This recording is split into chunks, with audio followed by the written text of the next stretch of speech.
welcome everyone. Thanks for joining Rachelle and me today, this evening, afternoon, maybe it's the morning, depending on where you're listening from. We're honored to have you here. And we are going to be speaking to a wonderful topic. We've been doing sacred conversations. I think this is our fourth installment. And in our sacred conversations, Rachelle and I like to bring a topic forward that we find interesting and of value. And we felt that the topic around grief felt really called to both of us. And now more than ever, I think, with where we've been as a society since the beginning of the year, it's a great topic to speak to. And we're excited to share with you. It's timely. It was funny. I just have to throw in a little funny before we start. So I think it was the very same day you had sent me your idea for this potential title for a sacred conversation of good grief. And I was in the car with my toddler, and he has a Charlie Brown book that has these buttons and Snoopy down the side that you can push, and they make the different sounds.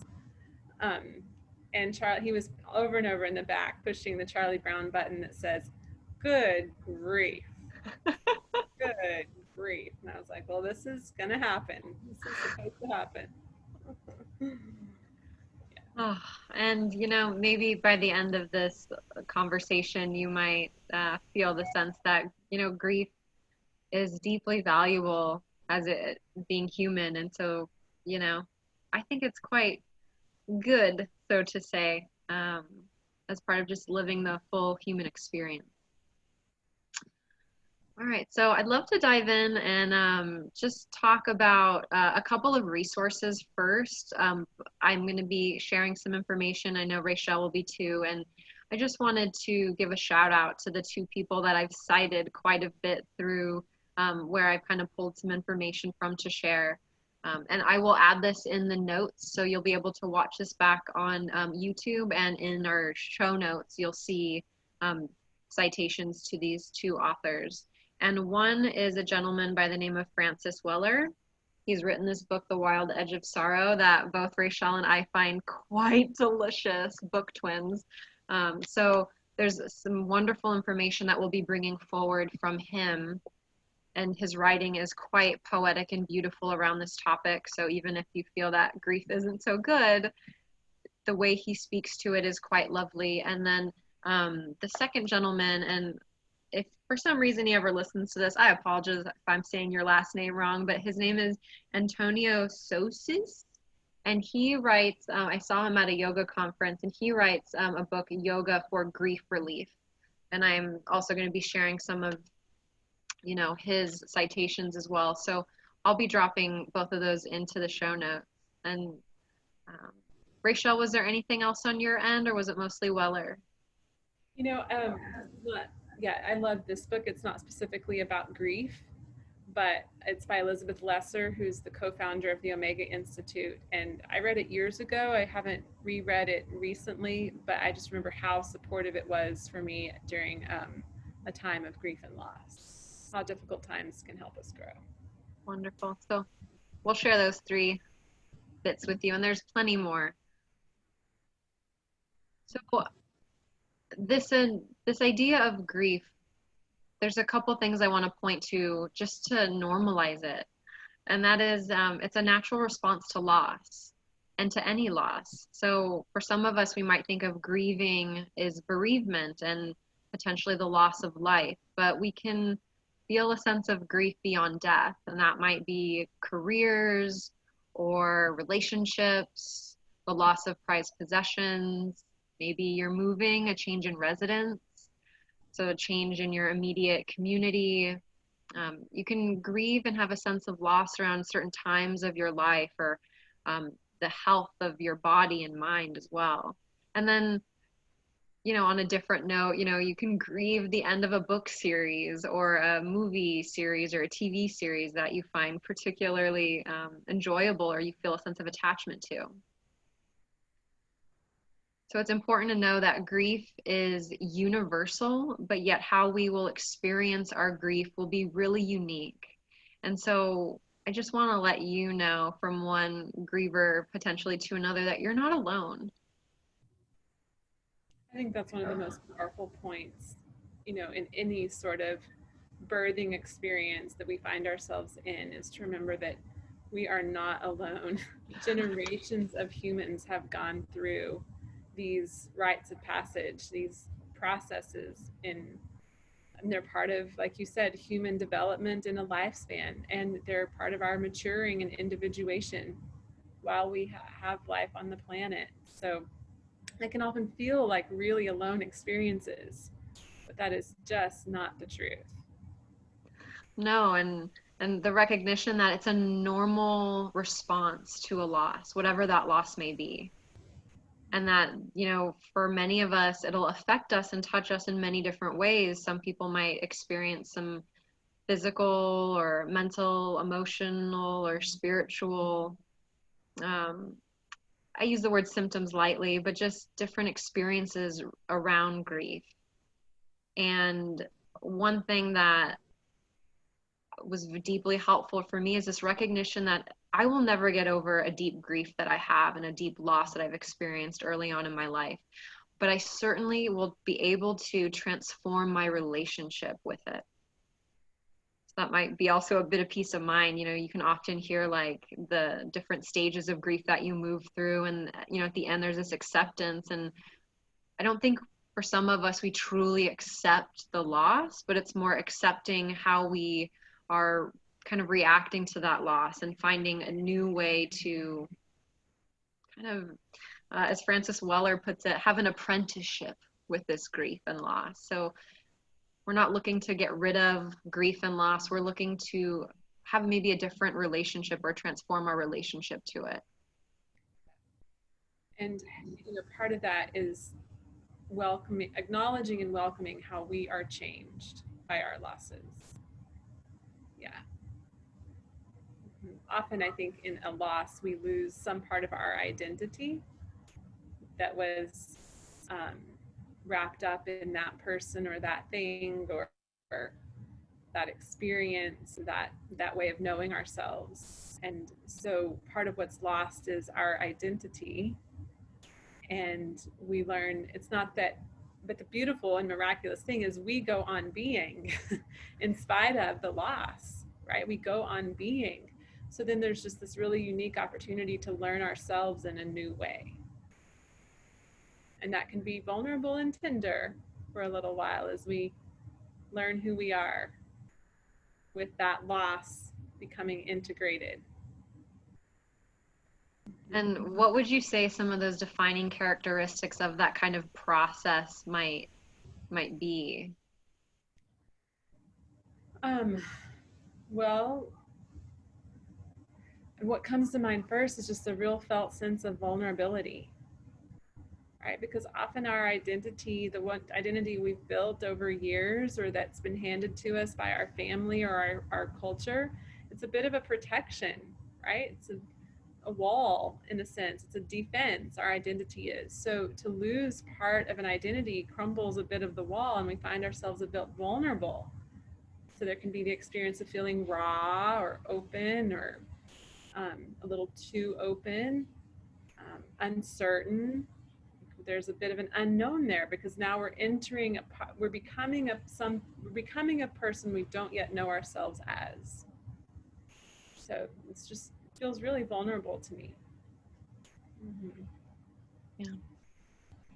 I speaking from a little personal experience, not getting into the whole story of it all, but growing up in a household where my mother was an alcoholic, and there was a deep codependency that we had created, and it was a hard thing to separate where she ended and I began. I mean, we had this dance of codependency in our relationship, and at the end of that relationship and the tie being cut and that loss, I deeply resonate with what you're saying. There was a good 5 years where I had no idea who I was without her, without being her caregiver and her support person. And it did take a good amount of time and me navigating uncharted waters, and it was, deeply unsettling for a period of time. Yeah.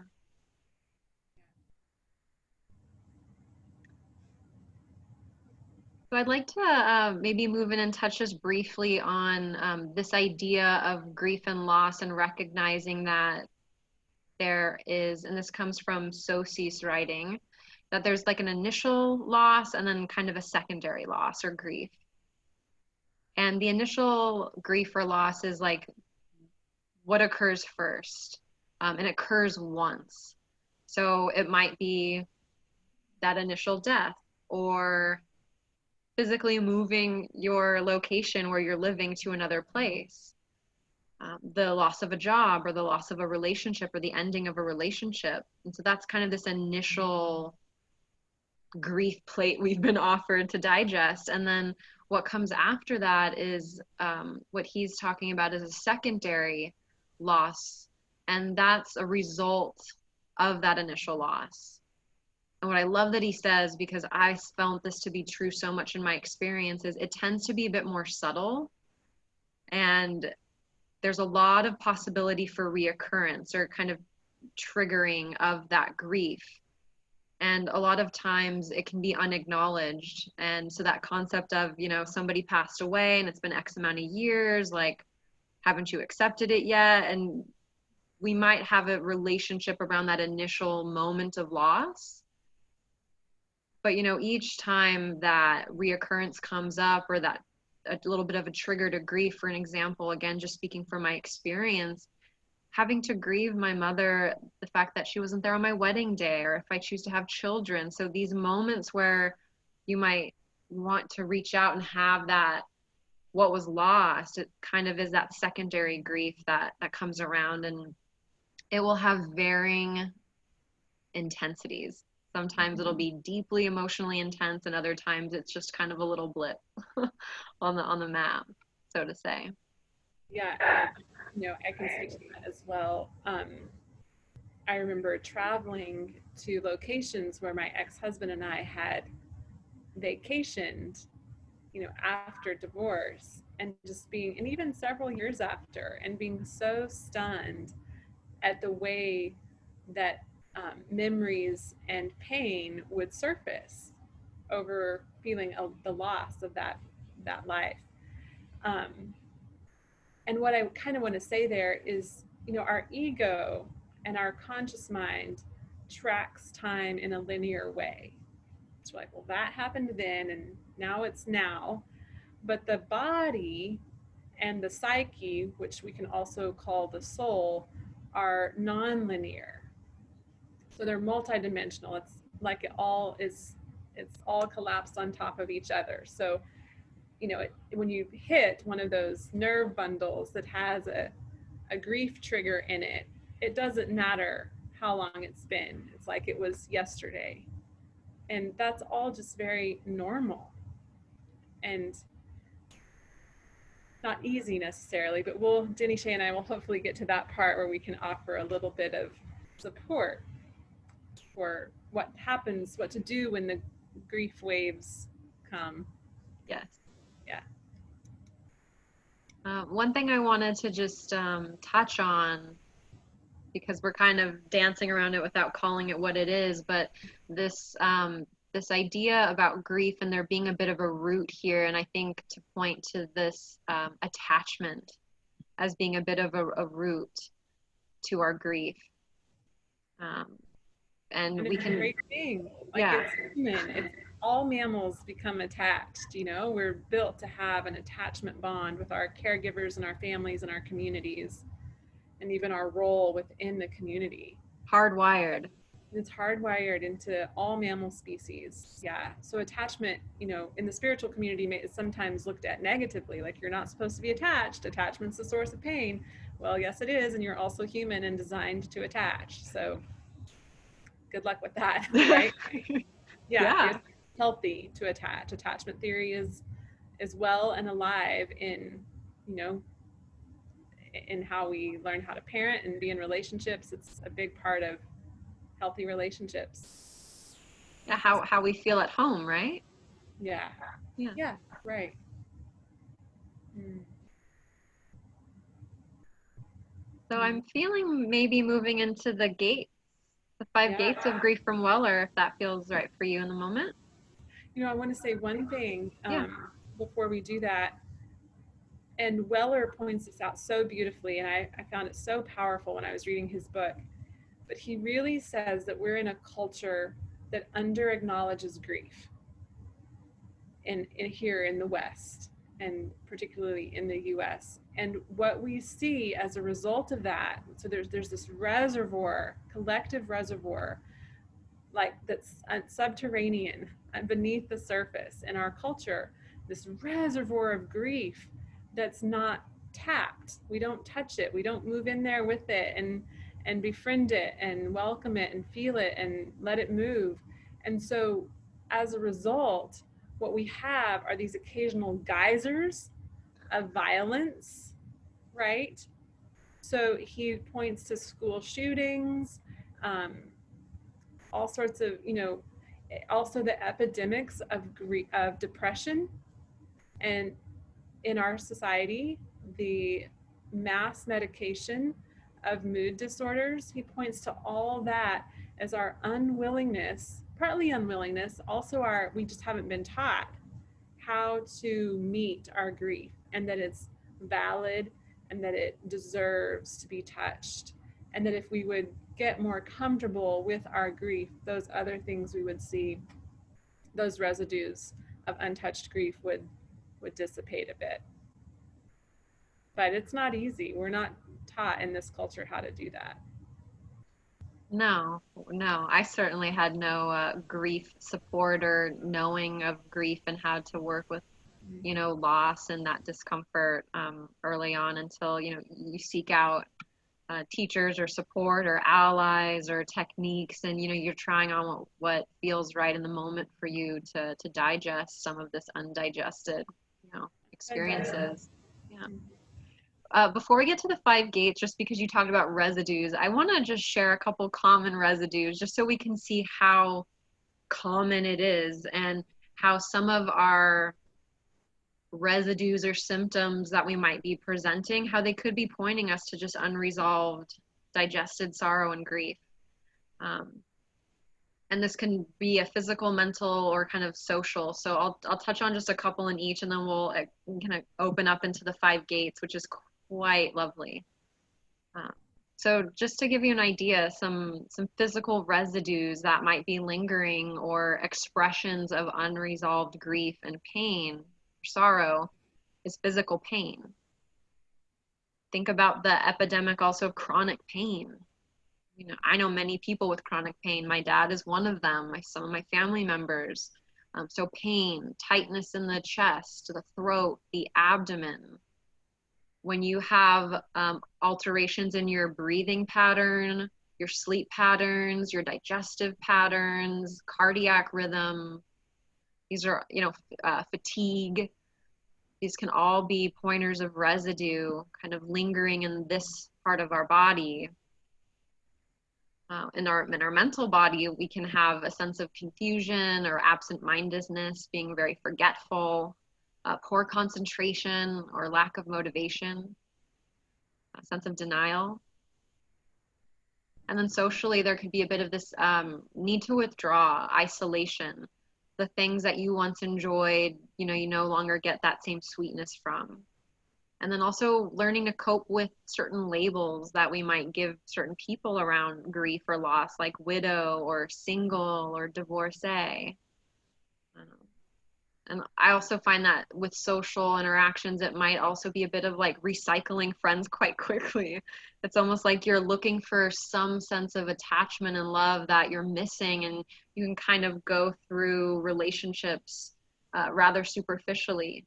So these can be, ways that these residues show and display itself through the various bodies that make us beings and who we are. All right, so is it the five gates time? Yeah.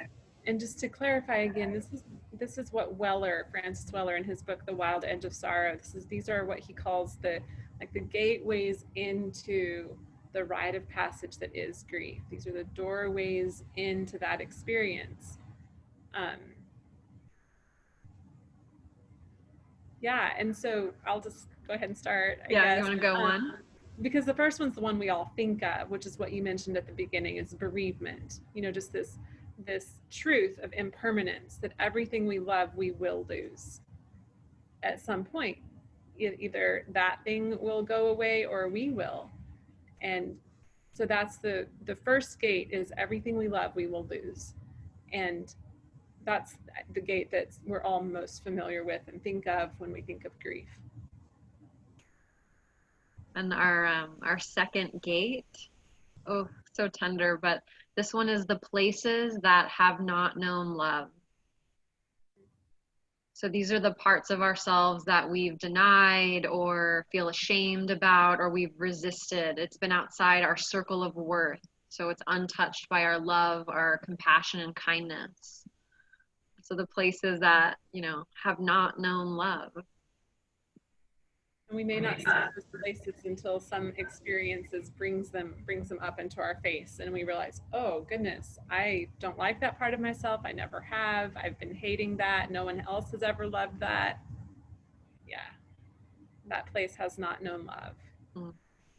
Yeah, I think of this too a lot with a lot of the inner child work that we do now in the world of, you know, somatics and psychology. That little person that didn't get exactly what they needed when they were little. Yeah. Yeah, neglect, right? Mm. And it might not have been overt, but perhaps the resources were just spread a little thin, you know, and the caregiver couldn't quite deliver what the child was really needing in the moment. Yeah. Yeah, so the third gate is more collective. It's the sorrows of the world. And I think probably we're all feeling that in this time with everything that's going on, from, you know, the pandemic to violence to global change on the planet, you know, destruction of our beautiful resources, natural resources. So sometimes what we're feeling is not personal. And especially if you're a highly sensitive person or an empath, um, you may be feeling more of the collective grief. And in depth psychology and eco-psychology, we even say that the earth herself, like the body of the earth known as Gaia, that she can grieve. And so you can feel her grief expressing through you. And, you know, this may be times when you're like, man, I feel so sad or so heavy and I don't know why. Or I remember having a cathartic experience once where there was an expression of grief and I was just so clear, this is more than just me. This is more than just me.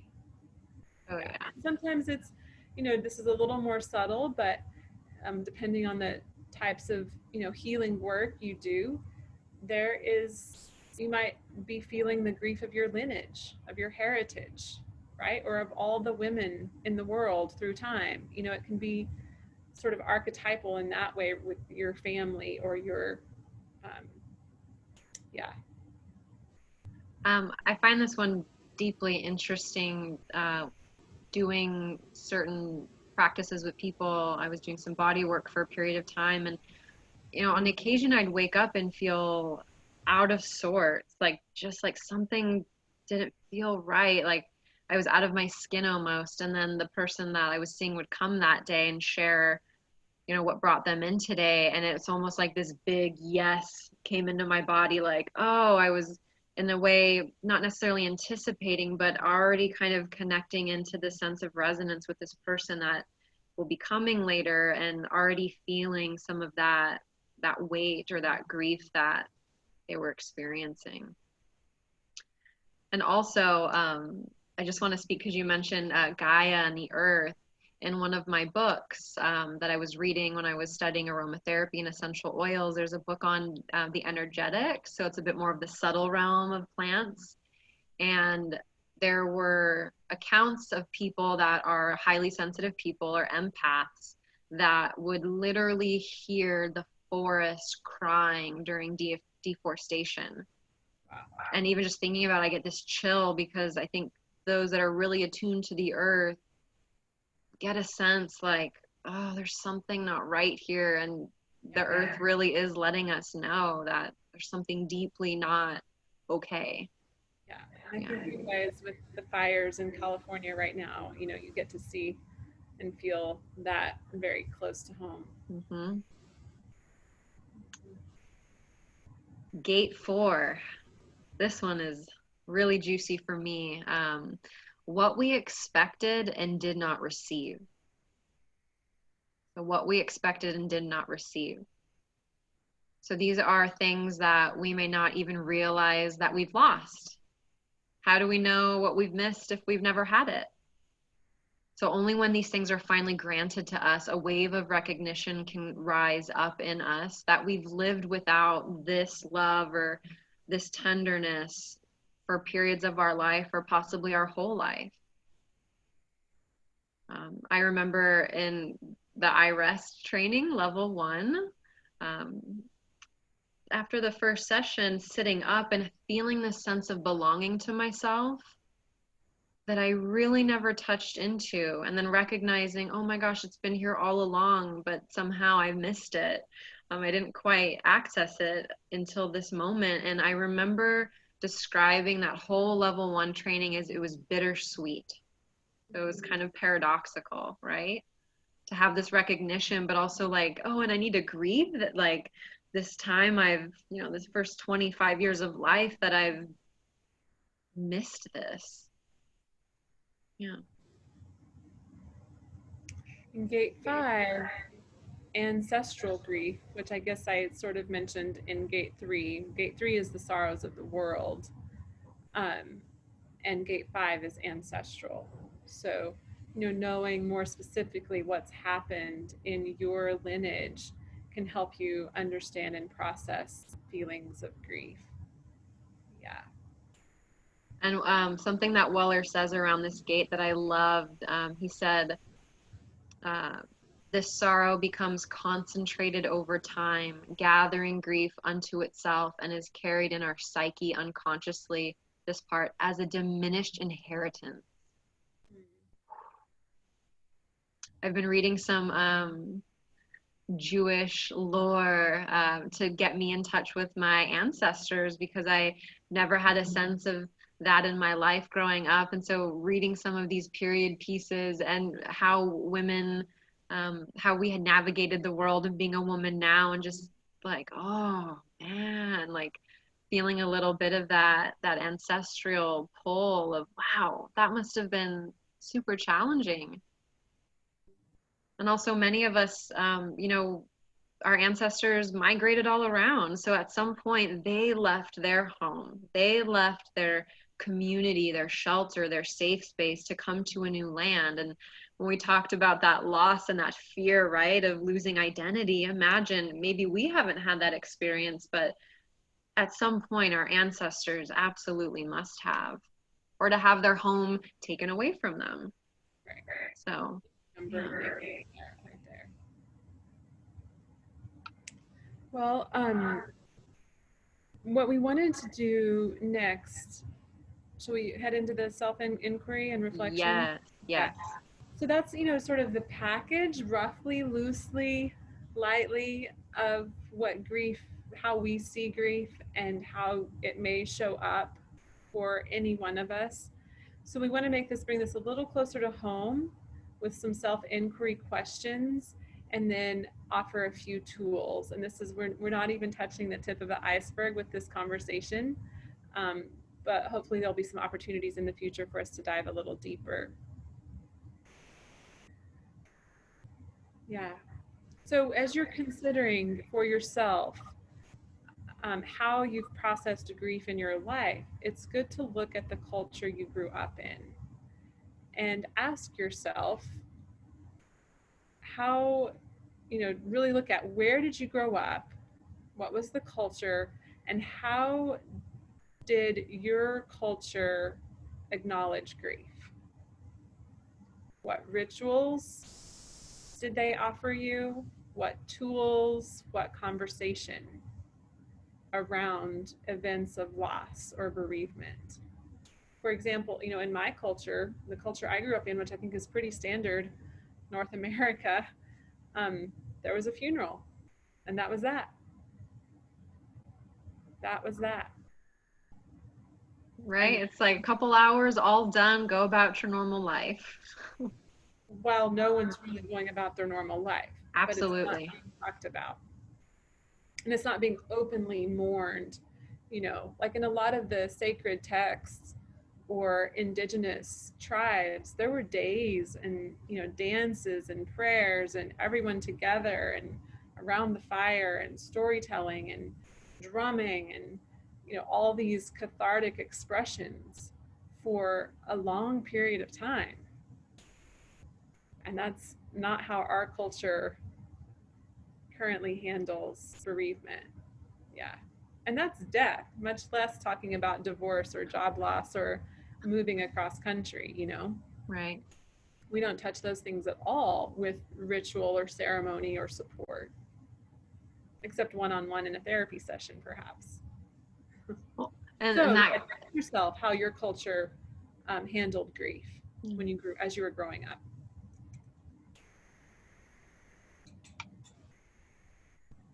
another question that I found really interesting, and this revolves more around the loss of life, is was it always an out of the house experience? So were people dying in like hospice care facilities or at hospitals, or was there a sense of bringing it home and having that sacred time at home? That might be another question to kind of dive into. I kind of mentioned this one already, but to be more specific, what death and dying rituals did your culture provide?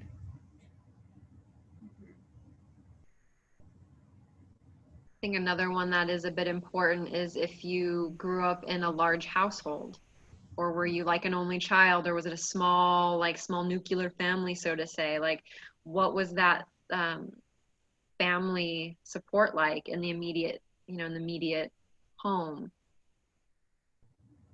That can, wake up a lot of feelings of isolation and feeling like you're left alone if didn't live with grandma and grandpa and sisters and cousins. It was just, you and one parent, or you and both parents, and, loss of a parent, it can feel like that's a third of my immediate home that is, now no longer here. And what were the conversations around loss and death as I was growing up? Were there any? How were my own losses as a child? Maybe my small losses, like smaller. Like your goldfish. Yeah. How was that held? Mhm. Deep breath Yeah. in the nose and out the mouth.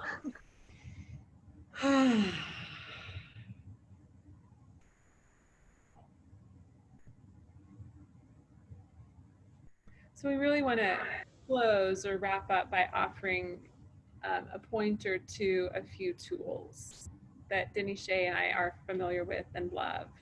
Yes. I will say, because I cited Antonio quite a bit, that he does say very specifically, like, this book is not to get rid of your grief. It's not going to take it away. It's about relief. So he's compiled some beautiful practices around movement and breathing and linking them and intention to bring some relief to some of those residues that we mentioned a little bit earlier. So his resource is wonderful for that, but there's plenty of other practitioners that are offering, movement and breathing and yoga or yoga-like practices around grief and or trauma. Sometimes, there's not unfortunately, a lot of studies around grief, but there's a ton of studies on trauma, and sometimes they're very intimately linked. And so his focus is primarily more on grief. So I've enjoyed some of his practices and have brought them forward in certain groups that, wasn't a grief group. It was just a regular public group, but we've all experienced loss. So I knew that these movement or breathing practices might be very beneficial. So movement and breathing. A second tool that Denisha and I both love as certified Irest teachers is the Irest meditation.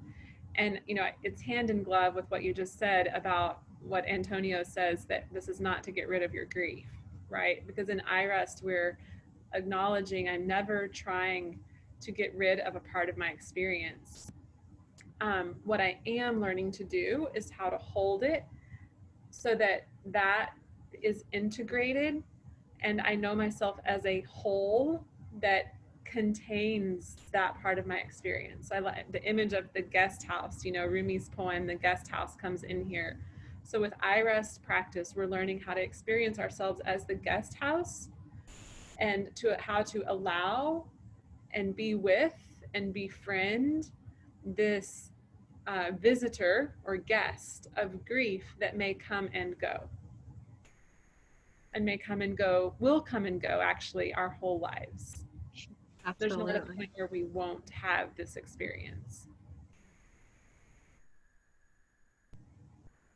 And there might be other, you know, meditative or self-inquiry tools that might reflect a lot of the similar principles, but I know Rachelle and myself have really steeped in the Irest protocols and how that's being shared now. And so, yeah, it's how I meet myself.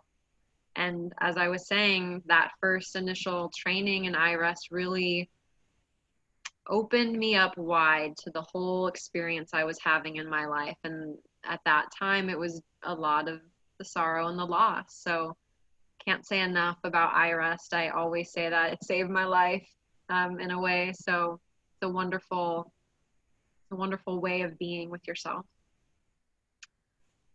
I'm going to throw a little curveball in and mention briefly essential oils. And there's also this idea of sound. And why I'm bringing up these two sensory type of modalities or therapies is because grief, loss, and sorrow will really pull on the energy body, and you'll feel in a way, you know, from that fatigue and low energy, your frequency is getting a bit dim. It's dimmed out. Think about the felt sense of loss and grief.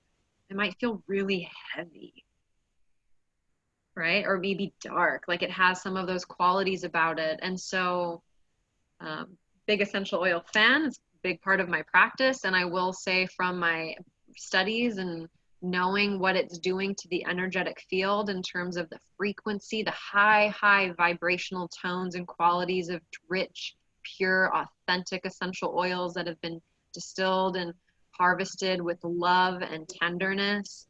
These can, in a way, be like supplementation for the energy body. So it helps to bring up the frequency that we're emitting. And so it can begin to very subtly in the background soften and lighten that load. And same with sound. I'm not as versed in sound, but just from a recent class I was watching and listening into, the sound waves and the resonance can also kind of disrupt that heavy, tight, contracted energy body in the experience of loss and grief. So sensory therapies, mentioning, you know, smell and sound, but, you know, we can also get into massage. I think all sensory therapies have the power to reorganize disorganized energy. So I just wanted to throw that one in there. I'm so glad you brought that up. It's so great to say it too. Yeah. Seek an ally. And this could be, you know, a human ally in the form of a therapist or coach or a Reiki practitioner or aromatherapist. But I also, because of the depth psychology and eco-psychology background, I like to always mention that an ally can be non-physical. So, you know, it could be an ancestor, a grandparent that you had a close connection to that has now passed. It could be the idea of spirit. It could even be in the natural world. I know I have a tree in my backyard that is often my ally, you know. So be open and be curious about the images and the people that come to you when you're daydreaming or dreaming at night, or in your meditations. or just in the day, if someone, an ancestor or an image pops into your mind's eye, pay attention, because those can be allies that we can, talk to and really meditate with, and help. They can help us have perspective and wisdom and guidance. Yeah. And I want to piggyback on that because it's something we mentioned previously in the talk about the sense of feeling at home.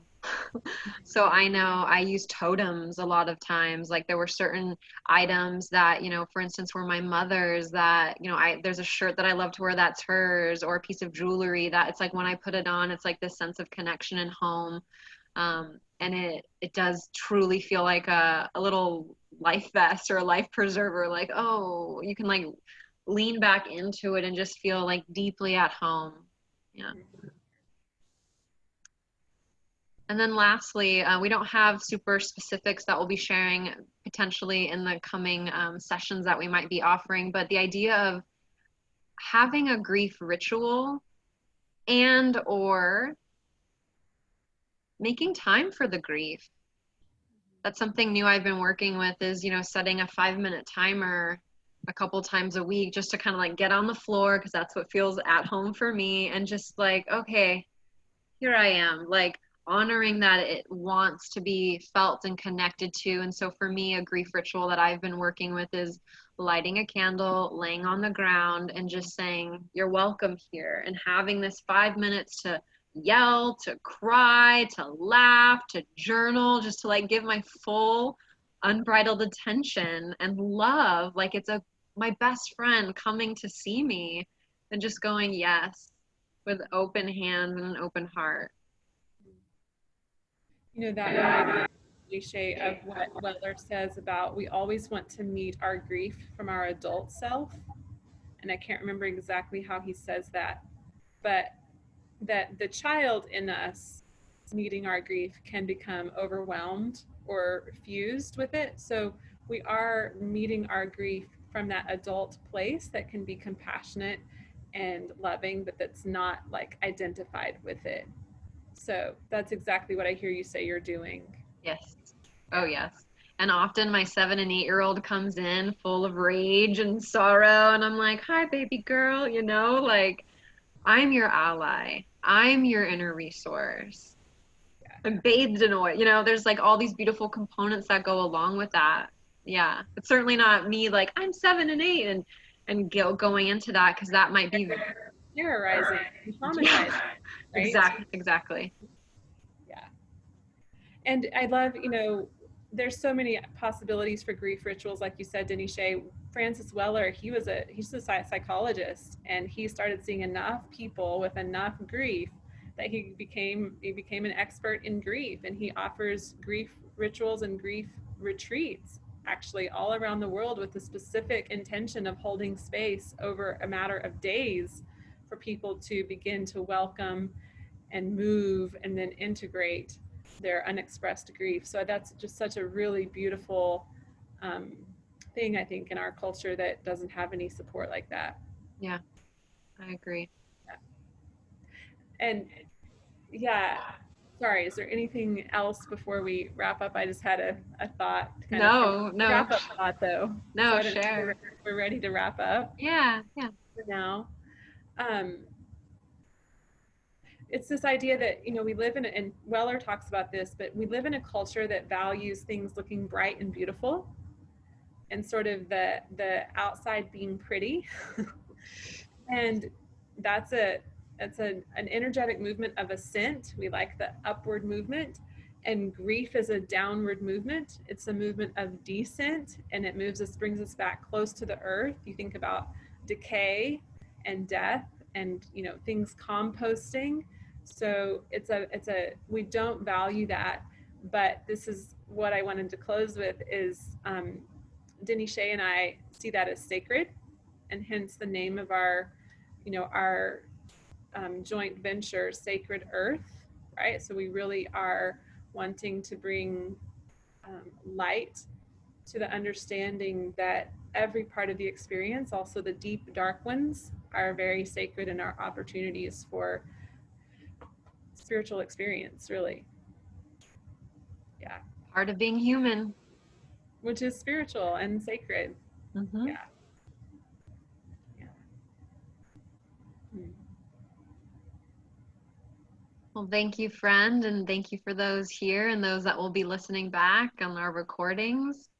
We share this with love and we share from our own experience. So do feel free to reach out to us anytime that you need. If you have questions, you want to know a bit more, maybe about some of what we're speaking to, I will add our 3 books that we mentioned in the beginning into the notes. That way you might buy them and read them. And I highlight like almost everything Weller writes in his book and, really, as he says, become an apprentice to some of these parts of ourselves that maybe we haven't quite welcomed in as fully as, like you were saying, the kindness and the love and some of those ascending Yeah. parts of ourselves. Yeah. And stay tuned in. So you can follow us on Instagram. You can also go to our website, sacredearthretreats.com, and sign up for our newsletter, and that will keep you apprised of any online or in person when it's possible again, any events or workshops that we offer. In the meantime, because we're not currently offering any in-person events, we're doing this monthly, Zoom classroom offering. But in the meantime, if you're interested more deeply in what Denny Shea and I have shared on this, you can find out each of our individual offerings as practitioners at our websites. And yours is givingtreeessentials.com, Mm-hmm. givingtreeessentials.com, and mine is breatheatheal.com, breatheatheal.com. And we're both available currently on an individual private client basis. So, and we're here to support. Yeah. So thank you for being with me, Denny Shea. And thanks to those of you who are joining now and later. Yeah. You take care. We'll see you next month. We'll be doing some poetry, sharing some poetry and tea. And that information's on the website, so you can hit the registration link and you'll get your reminders right before. I believe it's the 25th, so it's the last Friday of the month at 3 p.m. Pacific time, 5 p.m. Central time, and we'll share some beautiful poetry. Thanks much. Bye. Bye.